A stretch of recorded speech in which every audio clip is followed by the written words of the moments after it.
ವೇದಿಕೆ ಮುಂಭಾಗ ಇರುವ ಎಲ್ಲ ಗಣ್ಯರು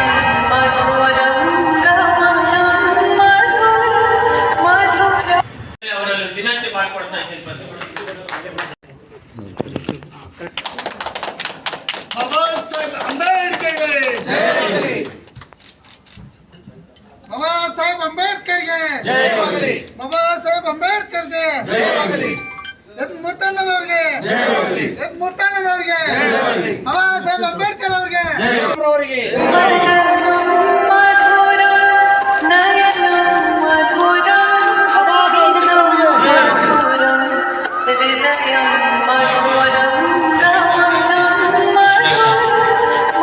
ಸುಮಾರು ವರ್ಷಗಳಿಂದ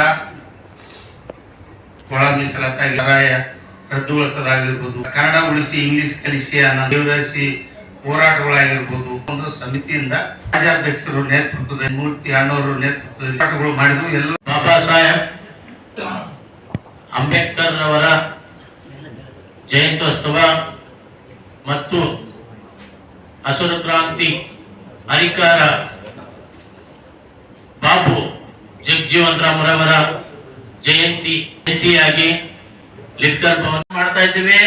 ನಮ್ಮ ರಾಜ್ಯ ಅಧ್ಯಕ್ಷರ ನೇತೃತ್ವದಲ್ಲಿ ಸುಮಾರು 35 ವರ್ಷದಿಂದ ನಿರಂತರವಾಗಿ ಒಳ ಮೀಸಲಾತಿಗೆ ಹೋರಾಟ ಮಾಡ್ತಾ ಇದ್ದೇವೆ. ಒಳ ಮೀಸಲಾತಿ ಅನ್ನೋದು ಎಲ್ಲಾ ಜಾತಿಗೂ ಸೇರಿರತಕ್ಕಂಥದ್ದು. ಇವತ್ತು ನಮ್ಮನ್ನು ಅಂಬೇಡ್ಕರ್ ಈ ಜಾಗದಲ್ಲಿ ತಗೊಬಂದು ಕುಂಡ್ರಿಸಿರೋದು. ಎಲ್ಲಾ ಜಿಲ್ಲೆಗಳ ಪದಾಧಿಕಾರಿಗಳ ಸಭೆ ಮತ್ತು ಜಾಗೃತಿ, ಪಕ್ಷ ಸಂಘಟನೆ, ಪಕ್ಷದ ಪುನಶ್ಚೇತನ, ಬಾಬು ಜಗಜೀವನ್ ಅವರ ಜನ್ಮದಿನೋತ್ಸವ, ಡಾಕ್ಟರ್ BR ಅಂಬೇಡ್ಕರ್ ಮತ್ತು ಜಗಜೀವನ್ ರಾಮರವರು ಈ ದೇಶದ ಎರಡು ಕಣ್ಣುಗಳಿದ್ದಂತೆ, ಒಂದೇ ನಾಣ್ಯದ ಎರಡು ಮುಖಗಳು. ಒಂದು ಜಾತಿಗೆ ಸಾಮಾಜಿಕ ನ್ಯಾಯ, ಸಮಾನತೆ ಮತ್ತು ಸಮಾಜ ನಿರ್ಮಾಣಕ್ಕಾಗಿ ಮಾಡಿರ್ತಕ್ಕಂಥ ಒಳ ಮೀಸಲಾತಿ ಹೋರಾಟ. MLAಗಳು ಸೀಟ್ ನೀವೇ ಹಾಕ್ಬೋದು, ತಾಲೂಕ್ ಪಂಚಾಯತಿ ಕ್ಯಾಂಡಿಡೇಟ್ ನೀವೇ ಹಾಕ್ಬೋದು, ಮಹಾನಗರ ಪಾಲಿಕೆ ಹಾಕ್ಬೋದು. ಈ ದಿನ ಕತ್ತಲೆ ಕಳೆದು ಬೆಳಕು ಬಂದಂತ ದಿನ ಕುರಿತು ತುಂಬಾ ಚೆನ್ನಾಗಿ ಮಾತಾಡಿ ಜಿಲ್ಲಾಧ್ಯಕ್ಷರು, ವಿಭಾಗೀಯ ಅಧ್ಯಕ್ಷರು, ಇನ್ನ ಮುಖ್ಯ ನೀವು ಸಂಘಟನೆ ಅತ್ಯಂತ ಪ್ರಾಮಾಣಿಕ.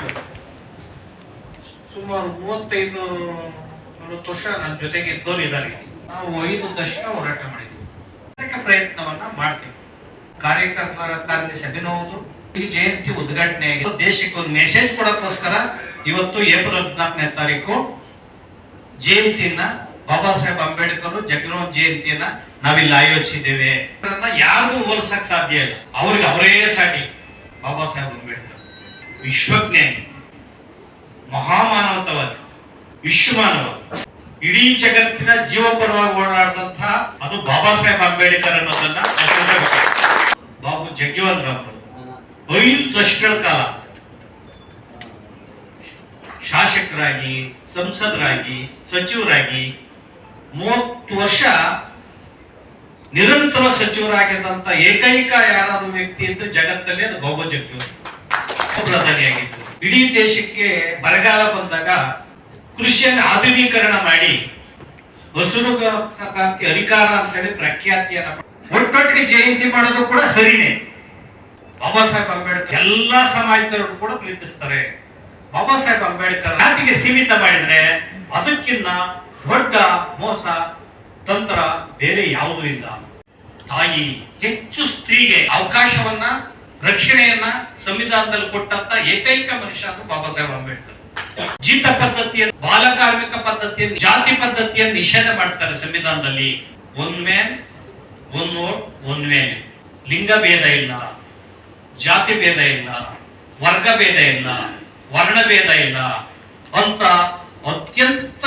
ಅತ್ಯುತ್ತಮವಾದಂತಹ ಸಂವಿಧಾನವನ್ನ ಅಂಬೇಡ್ಕರ್ 3723 ಹಿಂದುಳಿದ ಜಾತಿಗಳ ಎಲ್ಲಾ ಜಾತಿಗಳು ಕೂಡ, ಎಲ್ಲಾ ಧರ್ಮಗಳು, ಎಲ್ಲಾ ಭಾಷೆಗಳನ್ನ ಒಂದೇ ಪಡೆಯಡಿಯಲ್ಲಿ, ಒಂದೇ ಸೂರ್ಯನಡಿಯಲ್ಲಿ, ಒಂದು ತಾಯಿಯ ಮಕ್ಕಳಂತೆ ಭಾರತದಲ್ಲಿ ಸೋದರತೆಯಿಂದ, ಭಾತೃತ್ವದಿಂದ ಬದುಕಬೇಕು ಅಂತೇಳಿ ಸಂವಿಧಾನವನ್ನ ಕೊಟ್ಟಂತಹ ಅಂಬೇಡ್ಕರ್. ನಮ್ಮ ಸಂಘಟನೆಗಳು ಎಚ್ಚರಿಕೆಯಿಂದ ಮುಂದೆ ಮಾತಾಡಬೇಕಾಗಿದೆ. 27,000 ಪ್ರಶ್ನೆಗಳಿಗೆ ಸಮರ್ಥವಾಗಿ ಉತ್ತರ ಕೊಟ್ಟಂತ ಗಂಡುಗಲಿ ಯಾರಾದ್ರೂ ಇದ್ರೆ ಅದು ಬಾಬಾ ಸಾಹೇಬ್ ಅಂಬೇಡ್ಕರ್. ಲಕ್ಷಾಂತರ ಪುಸ್ತಕಗಳು ವ್ಯಕ್ತಿಯ ಬಗ್ಗೆ ಬರೆದಿದ್ದಾರೆ ಅಂದ್ರೆ ಬಾಬಾ ಸಾಹೇಬ್ ಅಂಬೇಡ್ಕರ್ ಬಗ್ಗೆ. ರಿಪಬ್ಲಿಕನ್ ಪಾರ್ಟಿ ಆಫ್ ಇಂಡಿಯಾ ಅಂದ್ರೆ ಎಲ್ಲ ಜಾತಿ ಎಲ್ಲ ವರ್ಗಗಳನ್ನ ಒಳಗೊಂಡ ಪಕ್ಷ ನಮ್ದು. ಆ ಮೂಲಕ ಈ ಪಕ್ಷವನ್ನ ಮುನ್ನಡೆಸ್ರಿ ಅಂತ. ಒಳ ಮೀಸಲಾತಿ ವರ್ಗೀಕರಣ ಮಾಡಲ್ಲ, ಅದ್ರನ್ನ ಸಿದ್ದರಾಮಯ್ಯ ತೊಲಗಬೇಕು ಬಹುಬೇಗ ಅಂತ ನನ್ನ ಒಂದು ಒತ್ತಾಯ. ಏಪ್ರಿಲ್ 14 ಈ ಬೆಳಕಿನ ದಿನ ಅಥವಾ ಜಾಗೃತಿಯ ದಿನ. ಈ ದಿನ ಹಸಿರು ಕ್ರಾಂತಿ ಹರಿಕಾರ ಬಾಬು ಜಗಜೀವನರಾವ್ ಅಂಬೇಡ್ಕರ್ ಅವರು ವಿಶ್ವಜ್ಞಾನಿ, ಮಹಾಮಾನವತಾವಾದಿ, ಸಕಲ ಜೀವರಾಶಿಗಳಿಗೂ ಜೀವಪರವಾಗಿ ಹೋರಾಟವನ್ನು ಅವಿರತವಾಗಿ ಮಾಡಿದ ಸಾಹೇಬ್ ಅಂಬೇಡ್ಕರ್ ಅವರಿಗೆ ಅವರೇ ಸಾಟಿ. ಅಲ್ಲಿ ಒಬ್ಬ ವಿಶ್ವಮಾನವ, ಬ್ರಿಟನ್ಸ್ ರಾಜನಿಂದ ಹಿಡಿದು ಮಹಾಪಂಡಿತ ಸ್ಮಿತಿಂದ ಹಿಡಿದು ಅನೇಕ ಜ್ಞಾನಿಗಳು ಬಾಬಾ ಸಾಹೇಬ್ ವಿಶ್ವಜ್ಞಾನವನ್ನು, ವೈಚಾರಿಕ ಪ್ರಜ್ಞೆಯನ್ನು ಹೊಗಳಿದ್ದಾರೆ. 50,000 ಪುಸ್ತಕಗಳನ್ನು ಅಧ್ಯಯನ ಮಾಡೋದ್ರ ಮೂಲಕ ಈ ಮಹಿಳೆಯರನ್ನ ವಿಮೋಚನೆ, ಜಾತಿ ವೈರುಧ್ಯಗಳನ್ನು ನಿಷೇಧ ಮಾಡೋದ್ರ ಮೂಲಕ, ಬಾಲಕಾರ್ಮಿಕ ಪದ್ಧತಿ, ಜೀತ ಪದ್ಧತಿ ನಿಷೇಧ, ದೇವದಾಸಿ ಪದ್ಧತಿ ನಿಷೇಧ ಪದ್ಧತಿಗಳನ್ನು ಬಾಬಾ ಸಾಹೇಬರು ನಿಷೇಧ ಮಾಡೋದ್ರ ಮೂಲಕ ಅವಿರತವಾಗಿ ಹೋರಾಟ ಮಾಡಿದಂತಹ ಏಕೈಕ ನಾಯಕ ಇದ್ದರು ಬಾಬಾ ಸಾಹೇಬ್ ಅಂಬೇಡ್ಕರ್ ಅವರು. ಹಾಗೆ ಬಾಬು ಜಗಜೀವನರಾಮ್ರವರು ಹಸಿರು ಕ್ರಾಂತಿ ಹರಿಕಾರರು. ಅವರು ಕೃಷಿ ಸಚಿವರಾಗಿದ್ದಾಗ ಕೃಷಿಯನ್ನು ಆಧುನೀಕರಣ ಮಾಡಿ ಬದಲಾವಣೆಯನ್ನು ತರೋದು ಬಂದು 5 ದಶಕಗಳ ಕಾಲ MLA MP ಸಚಿವರಾಗಿ ಸೇವೆ ಮಾಡಿದಂಥ ವಿಶ್ವ ದಾಖಲಾತ ಅಂದರೆ ಜಗಜೀವನರಾಮ್ರವರು. 5 ನಿರ್ಣಯಗಳನ್ನು ನಾವು ಮಾಡಿದ್ದೀವಿ. ದಲಿತ, ಹಿಂದುಳಿದ, ಅಲ್ಪಸಂಖ್ಯಾತರನ್ನು ಸಮಷ್ಟಿಯಾಗಿ ಐಕ್ಯತೆಯನ್ನು ಮಾಡಬೇಕು. ದೇಶದಲ್ಲಿ 85% ಜನಸಂಖ್ಯೆ ಇರುವಂತಹ ಈ ದೇಶವನ್ನು ಆಳಬೇಕಾಗಿದೆ. ಬಾಬಾ ಸಾಹೇಬರು ನೀವು ಆಳುವ ದೊರೆಗಳಾಗಬೇಕು ಈ ದೇಶ. ಆ ನಿಟ್ಟಿನಲ್ಲಿ ದಾಸರಸ ಮತ್ತು RPB ಹೋರಾಟವನ್ನು ಜಾತಿರಹಿತವಾಗಿ, ವರ್ಗರಹಿತವಾಗಿ, ವರ್ಣರಹಿತವಾಗಿ ಹೋರಾಟವನ್ನು ಮಾಡ್ತಾ ಇದ್ದೇವೆ. ಎಲ್ಲರೂ ಕೂಡ ಒಗ್ಗಟ್ಟಾಗಬೇಕು ಅಂತ ಶಬ್ದವನ್ನು ಮಾಡಿದ್ದೇವೆ ನಾವು. ಬಹುಜನರ ಐಕ್ಯತೆಯ ಕಾರ್ಯಕ್ರಮ ಇಡೀ ರಾಜ್ಯಾದ್ಯಂತ ಇವತ್ತು ಏಪ್ರಿಲ್ 14ರಿಂದ ಮುಂದಿನ ವರ್ಷ ಏಪ್ರಿಲ್ 14ರವರೆಗೂ ಇಡೀ ರಾಜ್ಯದ ಹಳ್ಳಿಗಳಲ್ಲಿ ನಮ್ಮ ಸಂಘಟನೆಗಳು ಈ ಒಂದು ಬಹುಜನ ಐಕ್ಯತಾ ಸಮಾವೇಶನ, ವಿಚಾರ ಸಂಕಿರಣ, ಸಮಾವೇಶ, ಬೀದಿ ನಾಟಕಗಳು ಮಾಡೋದ್ರ ಮೂಲಕ ಜಾಗೃತಿಯನ್ನು ಮಾಡ್ತೀವಿ. ಅದ್ರ ಜೊತೆಗೇನೆ ಸಂವಿಧಾನದ ಜಾಗೃತಿ, ಜಾಗೃತಿ ಜನ ಆಂದೋಲನ, ಒಳ ಮೀಸಲಾತಿ ವರ್ಗೀಕರಣ ಮಾಡೋದಕ್ಕೆ ಸಿದ್ದರಾಮಯ್ಯನಂತಹ ಬದ್ಧತೆ ಇಲ್ಲದಂಥ ರಾಜಕಾರಣಿಗಳು ಅಡ್ಡಿಪ್ರಾಯರಾಗಿದ್ದಾರೆ. ಅವ್ರು 5 ವರ್ಗ ಮಾಡಿದ್ರು, 3 ವರ್ಗ ಏನಾದರೂ ಕೂಡ 15ನೇ ತಾರೀಕು ಕ್ಯಾಬಿನೆಟ್ ಕರೆದ್ರು, ಅವತ್ತು ಮಾಡಲ್ಲ, ಕೋಟಿ ತಗಲಾಗ್ತಾರೆ. ಮೀಸಲಾತಿ ವರ್ಗೀಕರಣದ ಹೋರಾಟ ಮಾಡೋದು ಕೂಡ ಬದ್ಧತೆ ಇರಬೇಕಾಗಿದೆ, ಪಕ್ಷಾತೀತವಾಗಿ ಹೋರಾಟ ಮಾಡಬೇಕಾಗಿದೆ. ಅಂಬೇಡ್ಕರ್ ವಾದ ಅಂತ ಹೋರಾಟ ಮಾಡಿದಂಥವ್ರು, ದಲಿತ ಚಳವಳಿ ಅಂತ ಹೋರಾಟ ಮಾಡಿದಂಥವ್ರು, ಬುದ್ಧ ತತ್ವ ಅಂತ ಹೋರಾಟ ಮಾಡಿದಂಥ ಮುಖಂಡರುಗಳು ಇವತ್ತು ಒಳ ಮೀಸಲಾತಿ ವಿಚಾರದಲ್ಲಿ ಮೌನ ಆಗಿದ್ದಾರೆ. ಯಾಕೆ? ಸಮುದಾಯದ ಮುಖಂಡರು ಸಮಷ್ಟಿ ಪ್ರಜ್ಞೆಯನ್ನು ಕಳ್ಕೊಂಡಿದ್ದಾರೆ, ತೀರಾ ಸ್ವಾರ್ಥಿಯಾಗಿದ್ದಾರೆ. ಬಡದಾಡಕ್ಕೆ ಹಾಕ್ಬಿಟ್ಟಿದ್ರಿ, ಸಿದ್ದರಾಮಯ್ಯನವ್ರ ಜೊತೆಗೆ ಕೈ ಜೋಡಿಸಿದ್ರಿ. ಸಿದ್ದರಾಮಯ್ಯನವರು ನಂಬರ್ 1 ದಲಿತ ವಿರೋಧಿ, ವಲೆಮಾದಿಗರ ಹಿಂದುಳಿದ ಅಲ್ಪಸಂಖ್ಯಾತರ ವಿರೋಧಿ. ಕಾಂತರಾಜ್ ವರದಿ ಕೂಡ ಜಾರಿ ಮಾಡಲಿಲ್ಲ. ಮಾಡಿರುವಂಥ ಸಾಮಾಜಿಕ ನ್ಯಾಯಕ್ಕೆ ಮಾಡಿರುವಂಥ ಅನ್ಯಾಯ ನಂಬರ್ 1 ದಾಖಲಾರ್ಹ. ಸಿದ್ದರಾಮಯ್ಯನವರು ನಂಬರ್ 1 ದಲಿತ ವಿರೋಧಿ. ಆ ಜಾತಿಯ ಜನಸಂಖ್ಯೆಗೆ ಸಮಾನವಾಗಿ ಕೊಡಿ ಅಂತ ನಮ್ಮ ಒತ್ತಾಯ.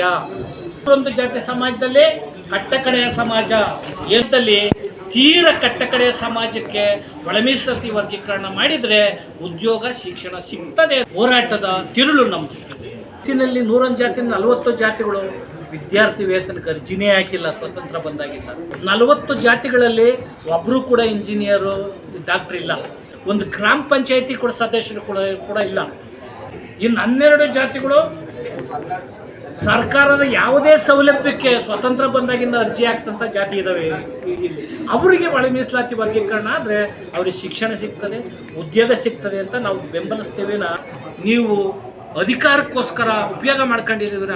ನಮಗೆ ಈ ಸಮಾಜದಲ್ಲಿ ಸಮಾನತೆ ತರೋದಾಗಲಿ, ಈ ಸಮಾಜ ಉದ್ಧಾರ ಆಗೋದಕ್ಕಾಗಲಿ ಸಿದ್ದರಾಮಯ್ಯನವರು ಯಾವುದೇ ಕಾರ್ಯಕ್ರಮ ಇಲ್ಲ.